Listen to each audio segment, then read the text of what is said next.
عجیب دنیا ہے، عجیب ماحول بنا دیا گیا ہے کہ وہ شخص جو ساری عمر عیش کرتا رہا، آخری عمر میں آ کے ایک عام لوگوں کی طرح، جو ایک مت ہے ہندوستان میں مذہبی حلقوں کی کہ جن کے نوجوان ساری عمر عیش کرتے ہیں، جب آخری عمر میں آتے ہیں تو آقا مدینے بلا لو.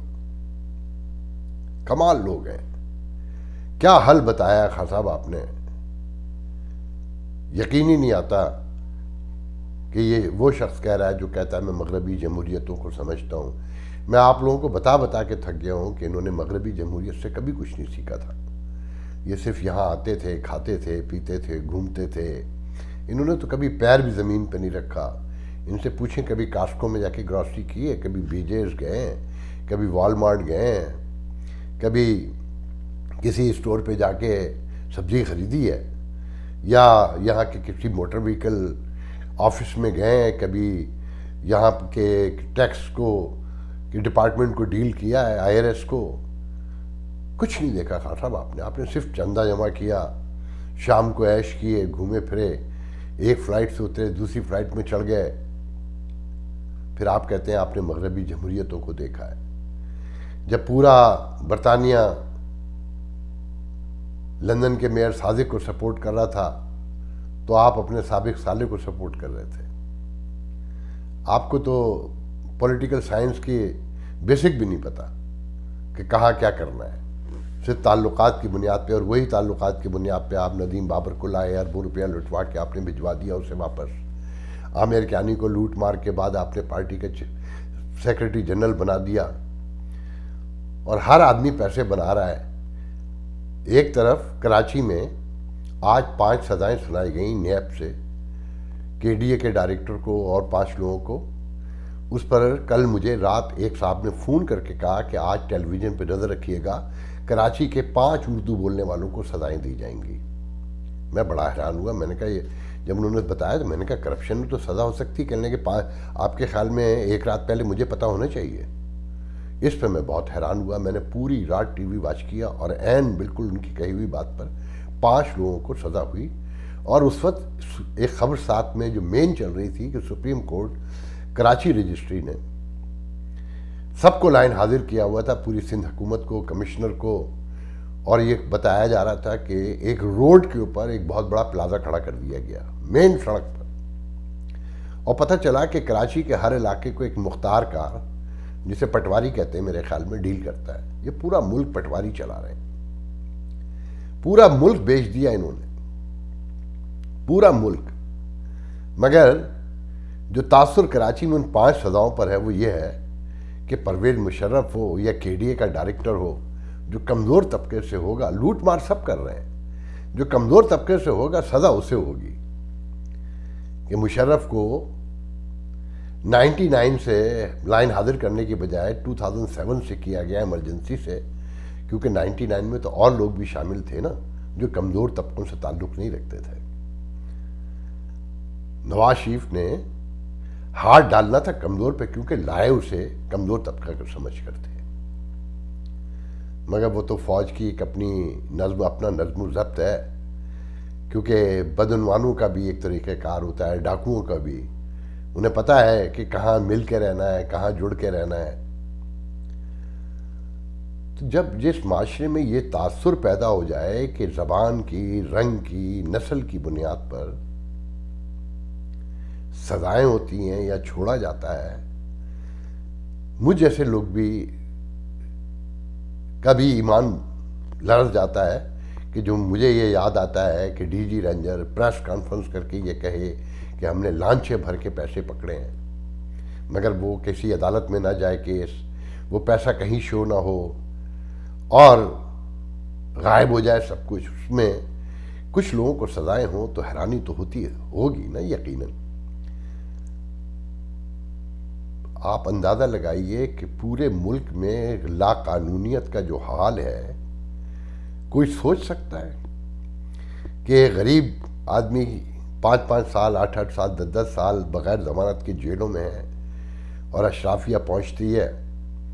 کل شوکت ترین عدالت پہنچے کہ نیب کے میں جو میرے مقدمات ہیں وہ فوری نپٹائے جائیں.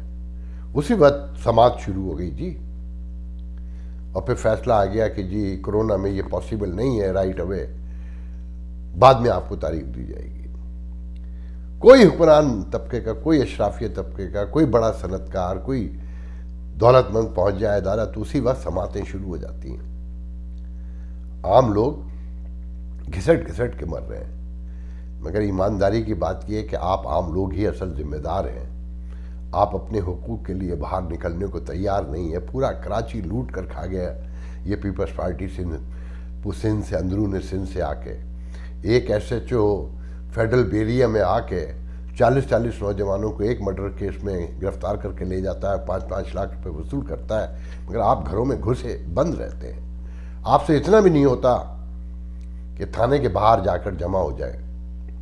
میں اگر واقعات سنانے پہ آؤں تو دنیا شرم سے ڈوب مرے، پوری دنیا کو شرم آ جائے، مگر آپ کو شرم نہیں آتی۔ ضروری نہیں ہے کہ آگ لگائی جائے۔ اگر آپ سمجھتے ہیں کہ آپ کے خلاف ظلم ہو رہا ہے، آپ کے بھائیوں کے، آپ کی بہنوں کے، آپ کے ماں باپ کے، آپ کے دوستوں کے، آپ کے رشتہ داروں کے، محلے والوں کے، تو باہر نکل کے گردن جھکا کے خاموش تو کھڑے رہ سکتے ہیں نا آپ لوگ۔ جیسے عید میلاد النبی کے جلوس میں جا کے نعرے لگاتے ہیں، یا 9 اور 10 محرم کے جلوس میں جا کے ماتم کوٹتے ہیں، تو اپنے بھائی کی مدد کے لیے، اپنی بہن کی مدد کے لیے، اپنے باپ کی مدد کے لیے، محلے والے کی مدد کے لیے، دوست کی، رشتہ دار کی مدد کے لیے گردن جھکا کے بھی نہیں کھڑے ہو سکتے آپ لوگ، تو آپ پھر اسی قابل ہیں۔ آپ کے ساتھ پھر یہی ہونا چاہیے۔ ایک سے بڑھ کر ایک واقعہ روز ہو رہا ہے وہاں۔ مہنگائی ہے، مہنگائی ہے، کیا فرق پڑ رہا ہے آپ پر مہنگائی کا؟ لنگر خانے کھل رہے ہیں، روٹیاں کھا رہے ہیں، آپ مزے لے رہے ہیں۔ اگر مہنگائی جو یونائٹڈ نیشن چیخ رہی ہے یا دنیا چیخ رہی ہے، آپ پر تو اس کا اثر نہیں نظر آتا۔ اگر آپ پر اثر ہوتا تو آپ باہر ہوتے منظم انداز میں، ہیلتھ ورکر کی مدد کو پہنچے ہوتے، وہ جو چھوٹے چھوٹے مظاہرے کر رہے ہیں روٹی کے لیے کے اصول کے لیے، تنخواہ بڑھانے کے لیے، آپ ان کے ساتھ جڑ کے کھڑے ہوتے۔ یہ پی ڈی ایم آپ کو کچھ نہیں دے گی۔ عمران خان کو بھیج کر اس پی ڈی ایم کو لائیں گے آپ، جس کا نہ کوئی دین ہے، نہ کوئی ایمان ہے، جو حکومت میں بھی ہیں، اپوزیشن میں بھی ہیں، جن کی کوئی اخلاقیات نہیں ہے، کوئی موریلٹی نہیں بچی ہے، آپ انہیں لائیں گے؟ یاد رکھیے گا، جب تک آپ میں سے قیادت پیدا نہیں ہوتی، آپ لوگ آگے نہیں آتے، یہ اشرافیہ ایسی لوٹ کر کھاتی رہے گی، یہ عیش کرتی رہے گی۔ نہ انہیں آٹا مہنگا ہونے سے فرق پڑتا ہے، نہ چکن مہنگا ہونے سے، نہ بکرے کا گوشت مہنگا ہونے سے، نہ ٹریول مہنگا ہونے سے، انہیں کسی چیز سے کوئی فرق نہیں پڑتا۔ یہ لوٹ مار بھی، جیسے مہنگائی بڑھتی ہے نا، لوٹ مار بھی بڑھ جاتی ہے۔ آپ پر فرق پڑتا ہے، آپ بھوک سے مر رہے ہیں، آپ کے بچوں کو نوکریاں نہیں مل رہی ہیں، آپ کو انصاف نہیں مل رہا ہے، آپ بیماری سے مر رہے ہیں، آپ بے روزگاری سے مر رہے ہیں۔ وہ نہیں، غور کیجئے گا، شاید کہ کبھی میری بات آپ کی سمجھ میں آئے یا مجھ جیسوں کی بات سمجھ میں آئے۔ آپ یقین کریں، یہ حکومت ختم ہوگی تو انتخابات نہیں ہوں گے، کوئی اور ہی سیٹ اپ آئے گا، مگر آپ کو کچھ نہیں ملے گا۔ پھر انتخابات بھی اگر ہو جائیں تب بھی آپ کو کچھ نہیں ملنا، یہی لوگ لوٹ کر آ جائیں گے۔ وہ ڈسکا میں میڈیا دکھا رہا ہے کہ دنگل پڑنے والا ہے کل۔ آپ کو کیا، ڈسکا والوں آپ کو کیا ملے گا؟ وہ نوشین حامد جیتے، وہ نوشین نام ہے اس لڑکی کا، مجھے نہیں پتا اس کا آخری نام، یا وہ اسجد ملی جیتے، آپ جیتیں گے۔ 4 پچھلی دفعہ مر گئے تھے، آپ 8 پھر مر جائیے گا۔ آپ کے نصیب میں کچھ نہیں لکھا ہے، جو جیتے گا اسے کچھ مل جائے گا، اس کے خاندان کو بھی شاید کچھ مل جائے۔ کہ یہ تو اسمبلیوں میں جانے کا کھیل ہی اس لیے شروع ہوا ہے کہ طاقت کو اور طاقت ملے۔ عام آدمی، آپ لوگ سوچ سکتے ہیں اسمبلیوں میں جانے کے بارے میں، یا آپ میں سے لوگ ووٹ نہیں دیں گے، کیونکہ آپ طاقت کے پجاری ہیں، آپ دولت کے پجاری ہیں۔ جب تک اپنی مینٹلٹی نہیں بدلیں گے نا، اس وقت تک کچھ تبدیل نہیں ہوگا۔ تعلیم کو ووٹ دیں، وقار کو ووٹ دیں، عزت کو ووٹ دیں، ہمدردی کو، رحم، انسانی دل میں جس کے رحم ہو اسے ووٹ دیں۔ جب تک آپ طاقتور کو ووٹ دیتے رہیں گے، دولت کو ووٹ دیتے رہیں گے، یہی کچھ ہوتا رہے گا۔ چلیں، اگلے کسی پروگرام میں آپ سے بات ہوگی۔ آج کے لیے اللہ حافظ۔